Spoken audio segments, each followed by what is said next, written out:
Talking of parties, Prime Minister, he told the House no rules were broken in Downing Street during lockdown. Yeah. The police have now concluded there was widespread criminality.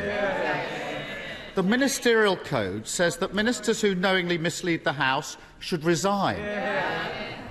Why is he still here? Hang on a minute. He's just changed his position. Sorry, Mr. Speaker. I mean, we do at least expect some consistency from this human weather vane. It was only a week or so ago where he was saying that I shouldn't resign. He's got to make what is his position, Mr. Speaker?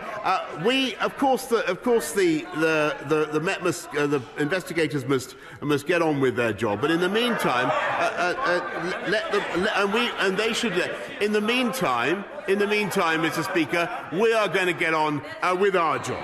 And what we are focusing on is tackling the cost of living, helping people through the spike in fuel prices, the 9.1 billion that the Chancellor has set out, but also, Mr. Speaker, I've mentioned nuclear power, I've mentioned tackling our energy supplies, which Labour totally failed to deal with. What we're also doing, far more important perhaps even than that, Mr. Speaker, we're tackling illiteracy and innumeracy in our schools. And I think we're investing billions in tutoring, Mr. Speaker. That's what we're focusing on, and I think that's what the people of this country want us to focus on. Keir Starmer. Look, there are only two possible explanations. Either he's trashing the Ministerial Code, or he's claiming he was repeatedly lied to by his own advisers and that he didn't know what was going on in his own house and his own office. Come off it. He really does think that it's one rule for him and another rule for everyone else. That he can pass off criminality in his office and ask others to follow the law. That he can keep raising taxes and call himself a tax cutter.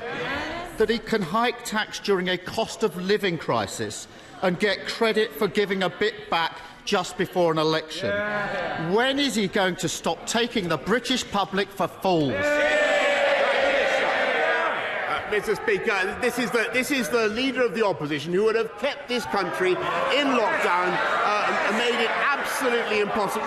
He has zero consistency on any issue, Mr. Speaker. But one thing we know about is he would like to take us back into the EU and take us back into lockdown if he possibly could. Thanks to what this government has done, we have unemployment back down to the levels it was before the pandemic. The economy bigger than it was.